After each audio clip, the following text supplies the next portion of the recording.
प्यारे बच्चों, आज हम गॉस लॉ का एप्लीकेशन समझेंगे। तो जो एप्लीकेशन हमने लिया है कि अनंत लंबाई के एक समान आवेशित सीधे तार के निकट वैद्युत क्षेत्र की तीव्रता।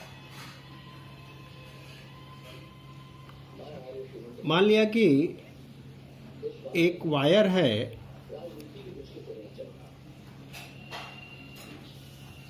अनंत लंबाई का, जिस पर आवेश है, मान लिया प्लस धनावेश है, और इसके कारण एक बिंदु P पर हम वैद्युत क्षेत्र की तीव्रता ज्ञात करना चाहते हैं और P की तार से दूरी R है। तो क्या करना होगा? हमें सबसे पहले एक गाउसियन पृष्ठ की कल्पना करनी होगी, और हम जानते हैं कि गाउसियन पृष्ठ हम इस प्रकार से मानते हैं कि गाउसियन पृष्ठ आवेश वितरण के सापेक्ष सममित या सिमेट्रिकल हो। Gaussian surface must be symmetrical about the charge distribution, और लाइन डिस्ट्रीब्यूशन है चार्ज का, तो इस केस में गाउसियन सरफेस सिलिंड्रिकल होगा, बेलनाकार होगा। तो यहाँ पर हम सिलिंड्रिकल गाउसियन सरफेस मान लेते हैं ऑफ रेडियस R, जिसकी त्रिज्या R है। ठीक है, तो हमने यहाँ एक गाउसियन पृष्ठ मान लिया जिसकी त्रिज्या R है, बेलनाकार सरफेस है। P पर वैद्युत क्षेत्र की तीव्रता निकालनी है। हमने यहाँ पर एक एरिया का एलिमेंट कंसीडर कर लिया। पहले तो ये समझ लें कि जो ये बेलनाकार पृष्ठ है, यहाँ पर 3 पृष्ठ हैं, S1, S2 एंड S3, 2 वृत्ताकार समतल पृष्ठ S1 और S2, और बेलन का वक्र पृष्ठ कर्व्ड सरफेस S3। तो 3 पृष्ठ हैं। तो यहाँ पर जैसे ये पृष्ठ है जो वृत्ताकार पृष्ठ हैं, यहाँ पर अगर हम देखें, अगर हम कोई स्मॉल एलिमेंट ऑफ एरिया लें, तो यहाँ पर वैद्युत क्षेत्र की तीव्रता धन से दूर की ओर, और बेलन का यह पृष्ठ है, बेलन का यह पृष्ठ है, और पृष्ठ की दिशा पृष्ठ के लंबवत होती है। तो इसकी दिशा DA या DS2 कह लें, आउटवर्ड होगी। तो देयर इज ए यहाँ एंगल जो है E और DS2 के बीच का 90 डिग्री है, तो इसमें से कोई फ्लक्स पास नहीं करेगा। इसी प्रकार से S1 जो पृष्ठ है, यहाँ पर भी वैद्युत क्षेत्र की दिशा और क्षेत्रफल सदिश की दिशा दोनों के बीच का एंगल 90 डिग्री होगा, अर्थात इससे भी कोई भी फ्लक्स पास नहीं करेगा।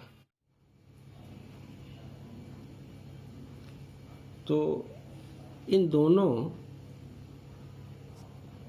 पृष्ठ से, वृत्ताकार पृष्ठों से कोई भी फ्लक्स पास नहीं करेगा, क्योंकि इन पृष्ठों पर वैद्युत क्षेत्र की दिशा और क्षेत्रफल सदिश की दिशा के बीच का कोण 90 डिग्री है।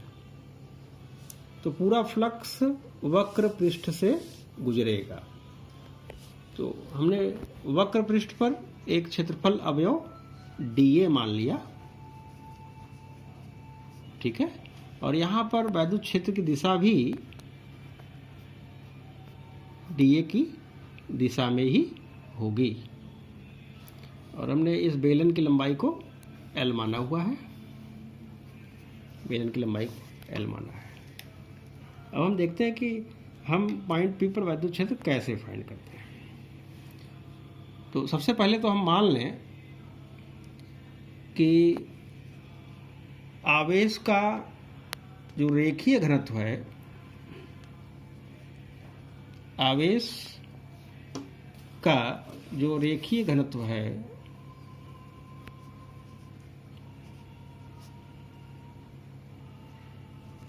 लैम्डा जिसे हम कर रहे हैं, कुल आवेश बटे लंबाई। तो हमने मान लिया कि एल लंबाई पर क्यू आवेश है, तो Q equal to lambda L कर सकते हैं। लैम्डा क्या होगा? यूनिट लेंथ पर आवेश होगा, ठीक है। एक लेंथ पे लैम्डा, तो एल लेंथ पर लैम्डा एल, इसे हम क्यों कर रहे हैं। तो यहाँ पर अब हम सबसे पहले इस पूरे गॉसियन पृष्ठ से गुजरने वाले फ्लक्स को कैलकुलेट करते हैं। तो flux phi E equal to integration over close surface vector E dot D A, पूरे बंद पृष्ठ, क्लोज का मतलब यहाँ पे है पूरे बंद पृष्ठ के लिए। लेकिन ये बंद पृष्ठ 3 पृष्ठों से मिलकर बना है, S1 वृत्ताकार पृष्ठ, S2 वृत्ताकार पृष्ठ तथा S3 वक्र पृष्ठ।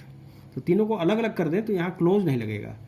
तो इंटीग्रेशन ई डॉट डी S1 S1 पृष्ठ के लिए प्लस इंटीग्रेशन ई डॉट डी S2 वाले पृष्ठ के लिए प्लस इंटीग्रेशन ई डॉट डी S3 तीसरे पृष्ठ के लिए। यह हमने जो इनफाइनाइटेसिमल एलिमेंट ऑफ एरिया माना है उसको डी ए माना है, इसलिए डी S3 की जगह डी ए लिख दे रहे हैं। तो नोटेशन में कंफ्यूज नहीं होना है, कोई दिक्कत, कोई समस्या उससे नहीं है।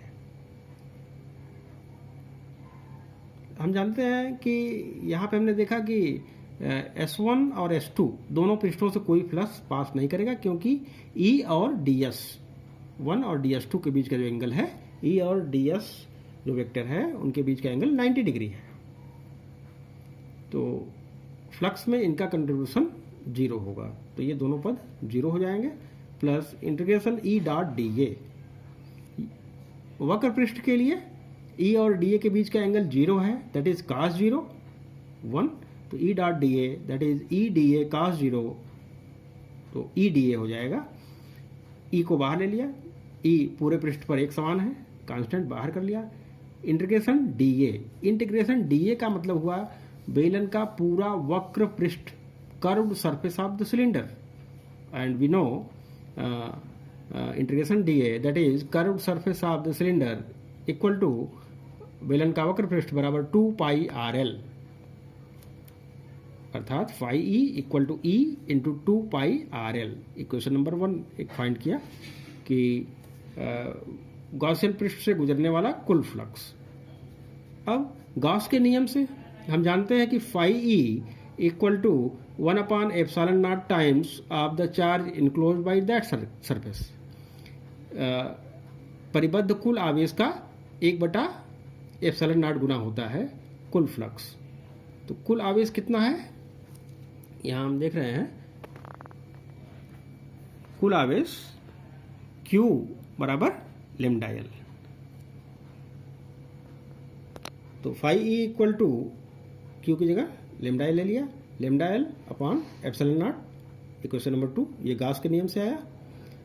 अब समीकरण 1 और 2 दोनों में गॉसियन पृष्ठ से गुजरने वाला कुल फ्लक्स दिखाया गया है, अतः दोनों से E into 2 pi R L equal to lambda L upon ε0, that is यहां से E की वैल्यू फाइंड कर लेंगे, E equal to 1/2 pi ε0 lambda by R, या फिर इसको हम लिख सकते हैं E equal to 1/4 pi ε0 2 lambda by R. Vector form में हम लिख सकते हैं, यहाँ इकाई सदिश एक लगा देंगे, तो vector E equal to 1/4 pi ε0 2 lambda by R R cap. हम देख रहे हैं कि यहाँ आर ई जो है आर के व्युत्क्रमानुपाती क्रमानुपाती है, that is E proportional to 1/r। यदि हम ई और आर के बीच में ग्राफ खींचें तो ग्राफ इस प्रकार से आएगा, आर दूरी बढ़ती जाएगी और वैद्युत क्षेत्र घटता जाएगा। तो इस प्रकार से हमने देखा कि किसी एक समान रेखा के रूप में तार पर यूनिफॉर्मली डिस्ट्रीब्यूटेड चार्ज के कारण दूरी पर किसी बिंदु पर वैद्युत क्षेत्र की तीव्रता उस बिंदु की दूरी के व्युत्क्रमानुपाती होता है, E proportional to 1/r। Thank you.